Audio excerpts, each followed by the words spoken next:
This conference will now be recorded.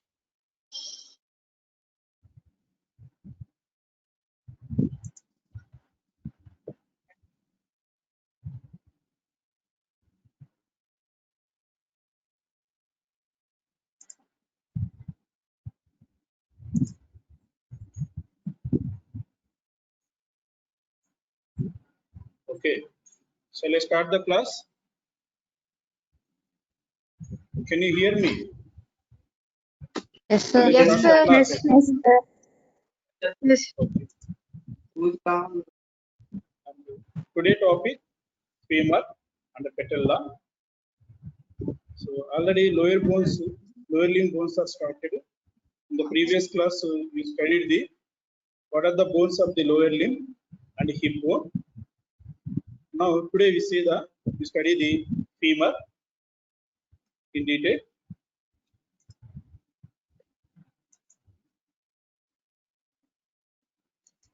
So what do you know about the femur? This is the longest bone in the body, and here we can see the femur, anterior view, posterior view, two views. So this is the bone of the thigh and the longest bone of the body, cartilaginous ossification, and it belongs to appendicular skeleton. So as for shape, longest bone. As for development, cartilaginous bone. And the regional classification, it belongs to appendicular skeleton. And the ends are made up of the cancellous bone, and shaft is made up of the compact bone. This is the one of the longest bone. So in this picture, you can see the femur and what joints are formed by the femur. So hip joint, it joins with the hip bone to form the hip joint at the upper end,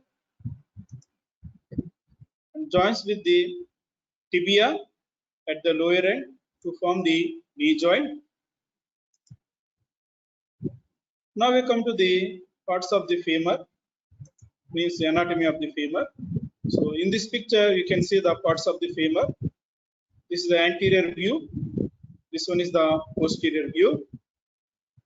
In anterior view, you see here, usually this is the one of the long bone. So usually three parts are present. This part is the upper end, this is the lower end, and middle shaft. So upper end, lower end, middle shaft. Of course, lower end is expanded to form the condyles, and upper end is consisting so many parts. And this one you can see here, ball-like part, spherical in shape, and this part is called head of the femur. So first we see the parts of the femur: upper end, shaft, lower end. These are the three parts. So upper end is consisting head, neck, greater trochanter, lesser trochanter, intertrochanteric line, intertrochanteric cusp. These are the parts of the upper end. In the shaft, you can see three borders, three surfaces. Lower end is expanded, so form the condyles, medial and lateral condyles. So in this picture, this one is the upper end. Whatever you see here, this one is the upper end. First, we see the parts of the upper end. So here we can see the differentiation, color differentiation. We can see here parts of the upper end. This entire one is the upper end. So this part is the head, and this yellow color neck, and this part is the greater trochanter, and lower part, this one is the lesser trochanter. So these are the major parts of the upper end: head, neck, greater trochanter, and lesser trochanter. These are the main parts. And anteriorly, two trochanters, greater and lesser, both are connected by the intertrochanteric line. intertrochanteric line anteriorly.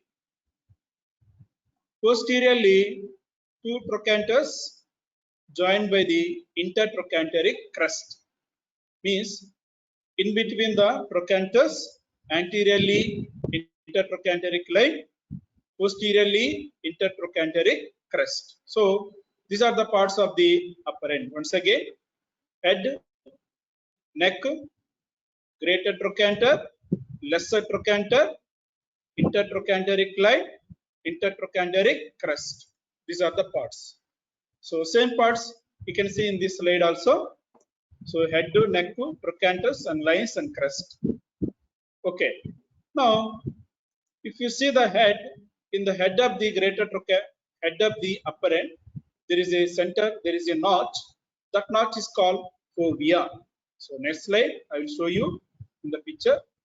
So head, it has the center notch. That one is called fovea. The neck of the upper end is consisting upper border, lower border, anterior surface, posterior surface. So two borders, two surfaces for the neck. Then greater trochanter, these are the parts of the greater trochanter. It has apex, upper border, and three surfaces.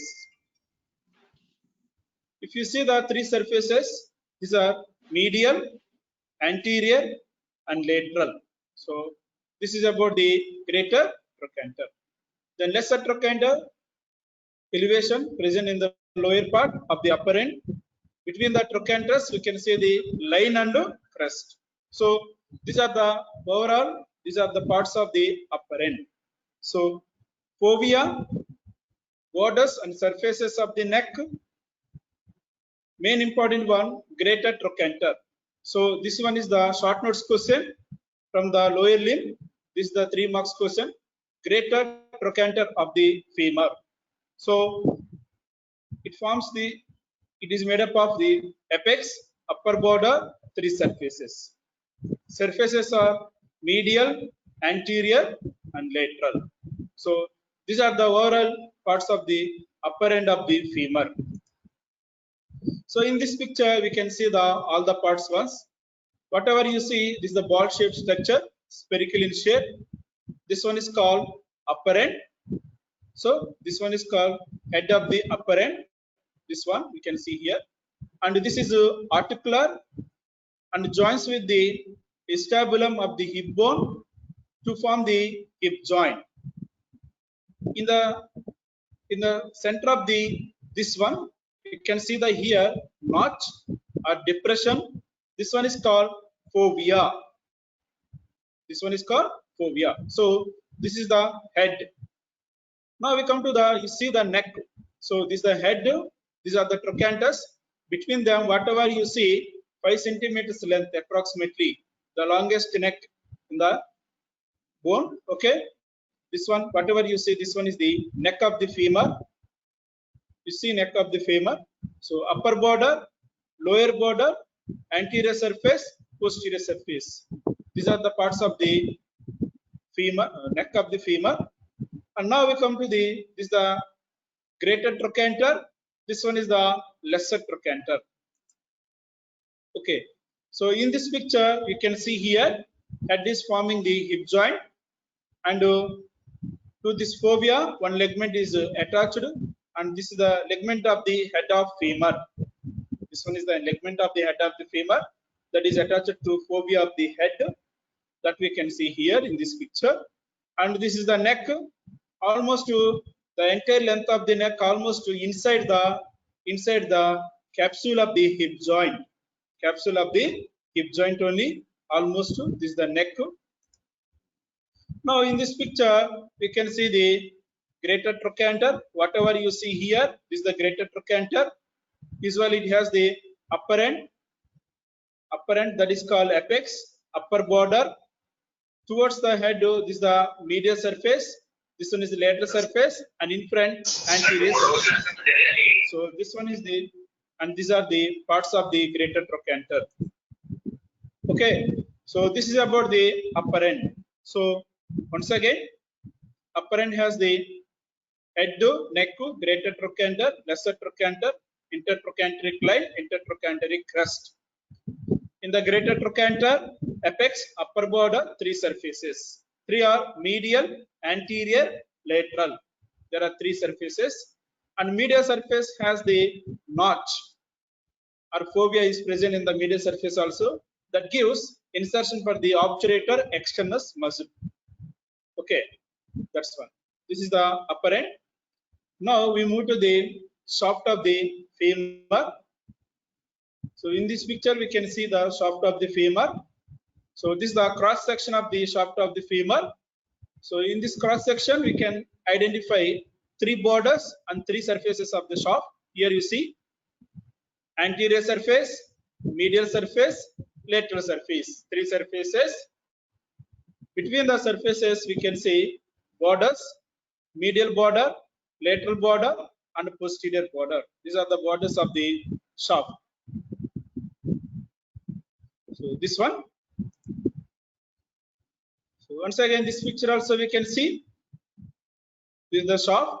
Okay, convexity present anteriorly and consisting three borders, three surfaces mainly. So borders are medial, lateral, posterior.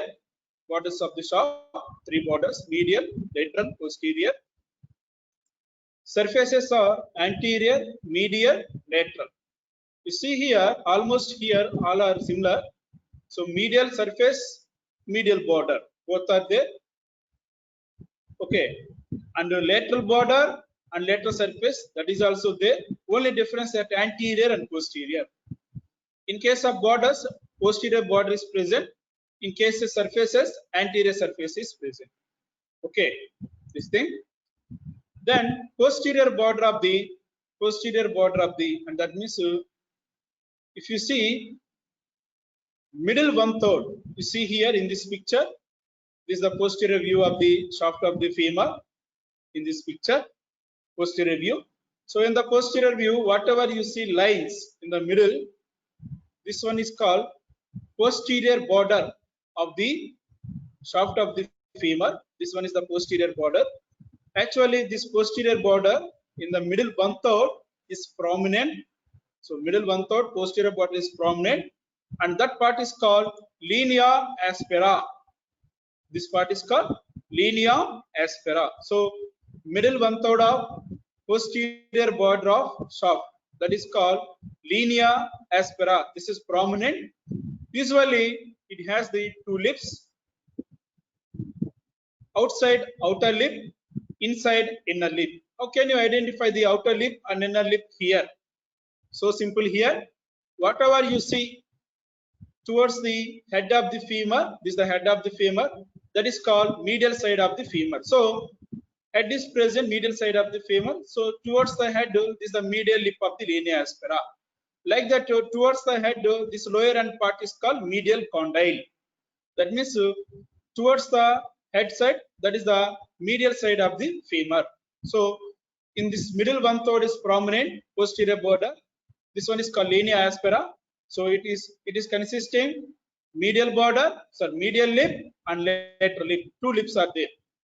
So if you trace these lips above and below, medial lip above it continues with the spiral line.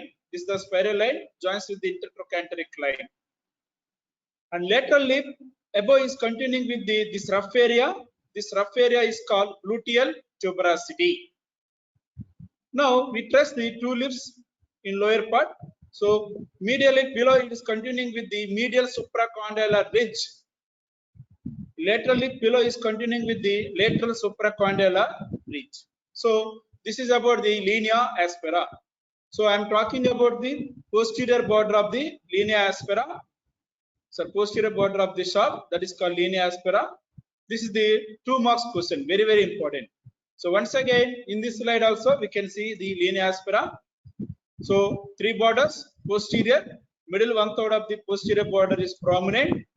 This one is called linea aspera. So it has the 2 lips, outer lateral lip, inner medial lip.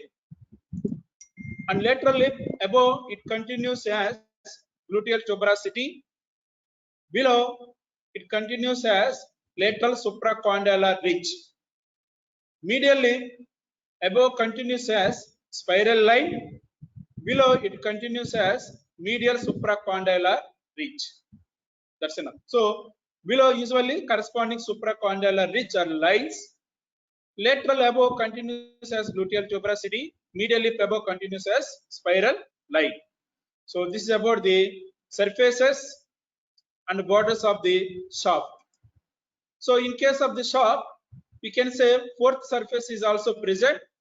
So, this one is the present just above the lower end of the femur.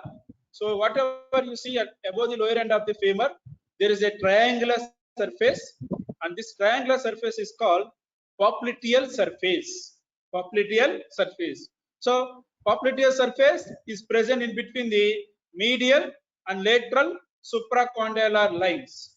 Medial and so lateral supracondylar lines. This is the triangular surface. So, if you include the popliteal surface, so shaft is consisting the totally four surfaces: medial, lateral, anterior, and posterior. Four surfaces are there. Then next we come to the lower end of the femur. So if you see the lower end of the femur, it is expanded side to side to form the condyles.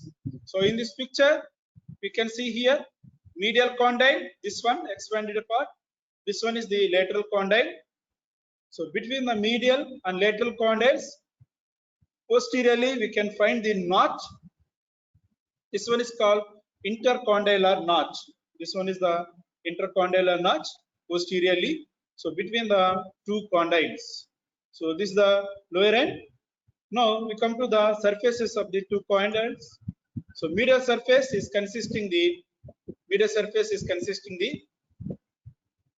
five surfaces, medial condyle. Like that, lateral condyle also consisting the five surfaces. So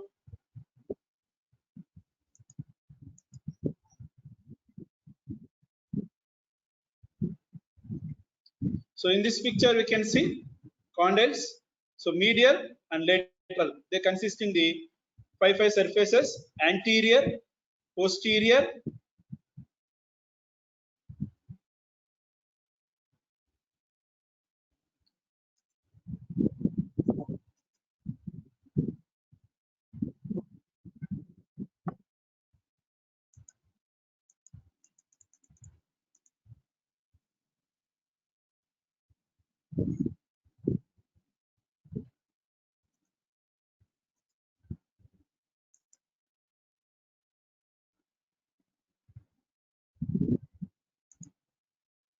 okay. You see here, so medial condyle, usually it consisting five surfaces: anterior, posterior, inferior, medial, lateral. So same surfaces you can expect at the lateral condyle also, same. So each condyle is consisting five surfaces: anterior, you see here, posterior, inferior, medial, lateral, five surfaces. Then lateral surface of the each surface is consisting the bony elevations. Those are named as corresponding epicondyles: medial epicondyle and lateral epicondyle. Above the medial epicondyle, very important area is present. Bony elevation is present, one bony elevation, that is called adductor tubercle. Above the lateral epicondyle, another bony elevation is present, groove, not elevation, groove is present, that is called popliteal groove. So in this picture, you can see here, these are the surfaces of the two condyles. This one is the medial condyle, this one is the lateral condyle.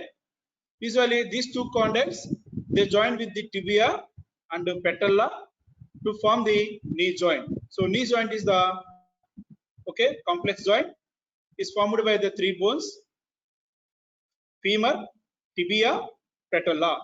So which part of the femur? Only lower end of the femur means lower end of the femur means condyles of the femur. So based on the articulation, the lower end usually is divided into two parts: articular part and non-articular part. already I told you each condyle is consisting 5 surfaces. Out of 5, anterior, posterior and inferior. Once again I repeat, anterior, posterior, inferior. These 3 surfaces are articular. They form the knee joint, and the remaining surfaces are non-articular. So this is the medial condyle. On the lateral surface of the medial condyle, whatever you see elevation, this is the medial epicondyle. This is the lateral condyle. On the lateral surface of the lateral condyle, whatever you see, this elevation is called lateral epicondyle. So this is about the lower end of the femur. So this is about the anatomy of the femur. Are you listening, all of you? Yes, sir. Yes, sir. Are you listening? So once again, I repeat the anatomy. After that, we see the attachments and also clinical anatomy of the femur. So simply I repeat. So it contributes in the 2 joints. Upper end from the hip joint, lower end from the knee joint. So these are the presenting parts of the femur: upper end, shaft, lower end. So these are the parts of the upper end, parts of the shaft, parts of the lower end. So upper end parts: head, neck, greater trochanter, lesser trochanter, intertrochanteric line, intertrochanteric crest. This one is the head, neck, 2 trochanters, lines and crest. Upper trochanter, it has the fovea, and the neck, it consisting 2 borders and 2 surfaces. English sorry, to be that or something ఏదో పెట్టేసింది నాకు అర్థం కాలేదు నేను name పెట్టాను దానికి అర్థం కాలేదు నాకు అర్థం కాలేదు నేను జెన్యూన్ గా చెప్పింది నేను చెప్పాను చిన్ను అదండి రమా Okay, somebody make the disturbance. So these are the parts of the upper end, you know. So the most important one, greater trochanter, it has apex, upper border and 3 surfaces. So 3 surfaces are medial, anterior and lateral. This is the greater trochanter. This is the highest point, is called apex. Then in this picture we can see this is the head consisting the fovea, and this one is the ligamentum teres or ligamentum of the head of the femur. Okay, and we come to the shaft. It has the 3 borders, 3 surfaces. Most important border, posterior border, middle one third is prominent. That is called linea aspera, which is consisting lateral lip and medial lip. Then we come to the lower end. Lower end is expanded to form the 2 condyles, medial condyle and lateral condyle. Okay, each condyle is consisting of 5 surfaces: anterior, inferior and posterior. These 3 are articular surfaces form the knee joint. Remaining surfaces are non-articular. They are rough. So those are medial, lateral. So remaining surfaces. And above the medial epicondyle, one tubercle is present, that is called adductor tubercle. Above the lateral epicondyle, there is a groove, that is groove is called popliteal groove. So this is about the anatomy of the femur. So this is the one of the long bone. So this is about the anatomy of the femur.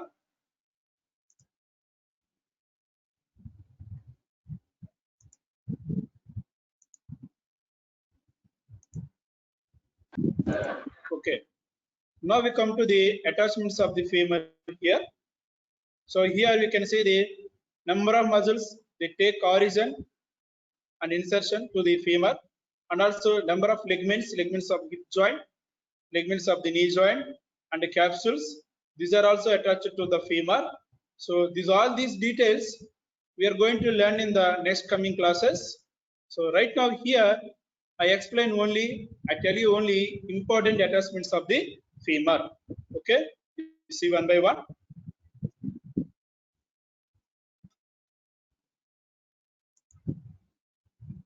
So this is the posterior surface of the femur. So here you see the number of lines. Some muscles are inserted, some muscles are taking origin here. So this part is the actually this one is called linea aspera. Already I told you, this one is the linea aspera. Middle 1/3 of the posterior border of the femur is called linea aspera. So here, from which number of muscles are taking origin and number of muscles are inserted here. That means if you see femur, it is present. It is the muscle of the thigh present in between the hip bone and tibia. So obviously, you can see the muscles of the thigh, muscles of the hip bone, some muscles of the leg. These all are attached to this femur. And this picture here you see, this is the head of the femur, fovea. It gives attachment for the that one. That one is called ligament. So ligament of the head of the fovea. This one, first ligament. And here you see the neck. After the neck of the femur, you see here attachment of the capsular ligament to the neck of the femur. And also in this picture we can see the blood supply to the neck of the femur from the obturator and medial circumflex femoral arteries. So anyhow, all these details on blood vessels and attachments we are going to learn in the next coming lecture classes.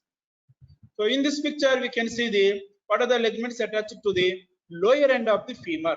Usually like this is the lateral view, same view with the ligaments we can see here. So attachments in between the femur and the tibia. Here you see the ligaments, tibial collateral ligament, and here also adductor magnus. Okay, that muscle insertion at the adductor tubercle. So in this picture we can see the ligaments of the knee joint and which are attached to the femur, lower end of the femur. In the same picture also we can see same thing, ligaments with another view. And this is the very important. Already I told you, this is the tibia. This one is the lower end of the femur. This lower end of the femur is called condyles, medial condyle and lateral condyle. Two condyles are there. There is a big notch in between the condyles. This one is called intercondylar notch. So at this intercondylar notch, usually we can find the two very important ligaments of the knee joint. These are called cruciate ligaments, anterior cruciate ligament and posterior cruciate ligaments. These are the very important and powerful ligaments of the knee joint. We can find at the intercondylar notch. That also we can see here. So now we come to the angle of the femur. That means angle in between the femoral neck and the shaft. This is very important. Usually this is the long axis of the shaft of the femur. This is the long axis of the neck of the femur.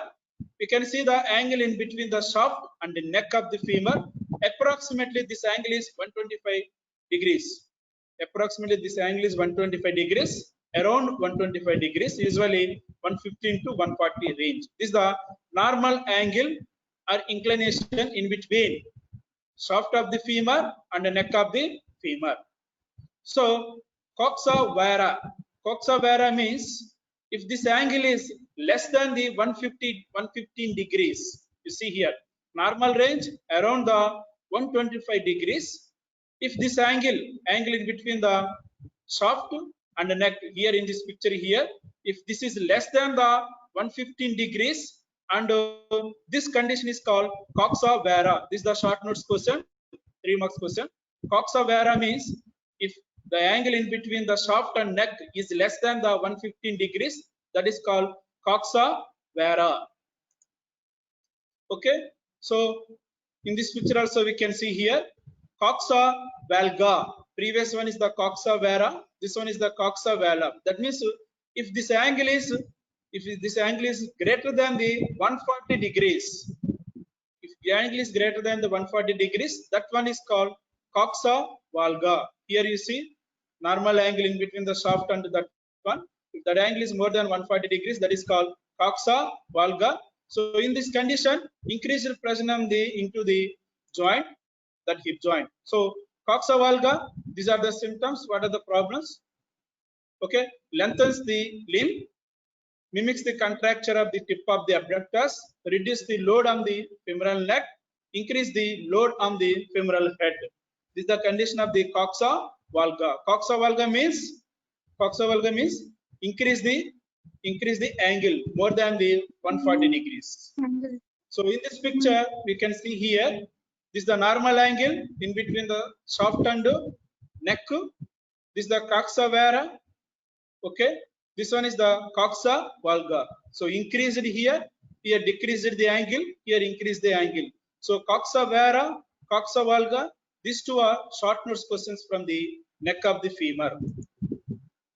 Okay, these are the different types of the neck of the femur. We can see below the head, middle of the neck, so at the trochanterus and below the trochanterus. These are the different types, and also dislocations of the greater trochanter and dislocation of the greater lesser trochanter. So various fractures of the at the upper end of the femur. This condition also we can see here, and this is the surgeries we can made at the femur during the fracture condition. After fracture, you can see here, so replacement of the rods at the neck, fracture of the neck. You can see this one. So this is about the femur. So femur is the very important topic regarding the osteology, because this is one of the largest long bone in the body. Usually in the practical exams, examiner asks the femur only. So usually it is easy to identify all parts of the femur, very big parts and prominent parts. And out of entire femur, most important points: greater trochanter of the femur, neck of the femur, linea aspera, that means posterior border of the femur, shaft of the femur, and intertrochanteric attachments at the intertrochanteric notch. So these are the very important. Already I told you. So neck of the femur, greater trochanter of the femur, linea aspera, and intertrochanteric notch, attachments at the intertrochanteric notch. These are very important regarding the femur. In clinical aspect, okay, coxa vara and coxa valga, less angle or more angle. So normal angle is around 125 degrees. Less angle usually less than the 115 degrees. More angle, coxa vara means more angle, that is more than the 140 degrees. So this is about the femur. Now we move to the next topic. That is the small topic I can complete within 5 minutes. That is the patella. So patella means kneecap. Are you listening? All of you? Yes, sir. All of you listening? Are you listening? Are you listening? Yes, sir. Yes, sir. Okay. Next we see the another small topic. That is the patella. So whatever you see, this is the patella. So this is the patella. In this picture we can see this forms the kneecap. Anteriorly this forms the kneecap. This is called patella. So largest sesamoid bone, and beneath the quadriceps femoris tendon, articulates with the femur only. So patella, it contributes in the knee joint, but it only articulates with the femur only. Usually knee joint is formed by femur, tibia, patella, formed by 3 bones. But patella, it articulates with only femur. First point. And it is present beneath the quadriceps femoris muscle tendon. That's why this muscle, that's why this bone is called sesamoid bone. Usually, what are the bones developed? What are the bones developed under the or within the muscle tendon? Those are named as the sesamoid bone. So it is developed under the quadriceps femoris muscle tendon. That's why this one is called sesamoid bone. You know, this is the largest sesamoid bone. So this is the patella. You can see here. So these are the functions of the patella. Protects the knee joint. That is the main function of the patella. You can see here, protects the knee joint, and it gives attachment for the quadriceps muscle tendon. Quadriceps muscle tendon. Then these are the presenting parts of the patella. So in this picture we can see apex, lower part, base above, and two surfaces, anterior and posterior. So totally shape is triangular in shape, base above, apex below, two surfaces, anterior surface and posterior surface. Anyhow, this posterior surface is articular. This one only joins with the femur. By the vertical line, it divides into two parts. This is the medial articular facet, and this is the lateral articular facet. Out of these two, lateral articular facet is the largest one. So, two surfaces, anterior surface, vertical and rough. Whatever you see, this is the anterior surface. Whatever you see, this is the posterior surface. So, articular part and non-articular part, rough part. So, articular part we can see here with the light blue color. Vertical line divides the articular small medial part and large lateral part. So, these are the present parts of the patella. So, patella triangular in shape, below apex, above base. This is the rough area anterior surface. Posteriorly articular part. This is the posterior surface. So, in the posterior surface, vertical ridge divides the posterior surface into medial small articular part, lateral big articular part. So, this lateral big articular part only decides the side of the patella that you learn in the osteology classes in the dissection. Okay. So, attachments of the patella. Above, it gives attachment for the muscle tendon. Below, it gives attachment for the patella tendon. So, above muscle, quadriceps femoris muscle. Below, patella ligament. So, these are the attachments of the patella. Now, these are the various fractures of the patella. You can see various fractures, various types of the patella. And also here in this picture, you can see the position of the patella with the fracture. Okay, and surgeries of the patella. After surgery, these photos are taken. Okay, repairment of patella. So this is about the femur and patella. So this is today class. Do you have any doubts? Do you have any doubts? No, sir. No, sir. Shall I ask the questions? Yes, sir.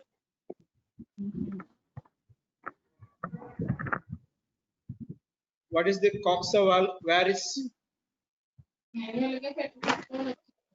Less than The angle 120. between the neck and shaft, which is less than 150. Less than 120. What is the normal angle in between the shaft and the neck of the 125 femur? degrees. 125. 120. Around 125 degrees. 122. Okay, very good. Then what are the parts of the greater trochanter? Apex, upper border, and three surfaces. Very good. Medial surface, anterior surface, lateral surface. Lateral surface. Very important 2 marks question. Greater trochanter. Okay, that's right. Then what are the surfaces of the medial condyle of femur? How many surfaces? Totally 5. Anterior, High surface. superior, posterior, medial, lateral. Lateral. Very good. Okay, very good. Then next we come to the, what are the parts of the patella? Apex. What are the parts of the patella? Apex. Anterior surface, posterior surface. Posterior surface. So posteriorly small, medial articular surface, large lateral articular surface. That is very important. Okay, that's it. So this is about the osteology of femur and patella. Okay. Do you have any doubts now? Do you have any doubts? No, sir. No, sir. Shall I end the session? Shall I end the session? Yes, sir.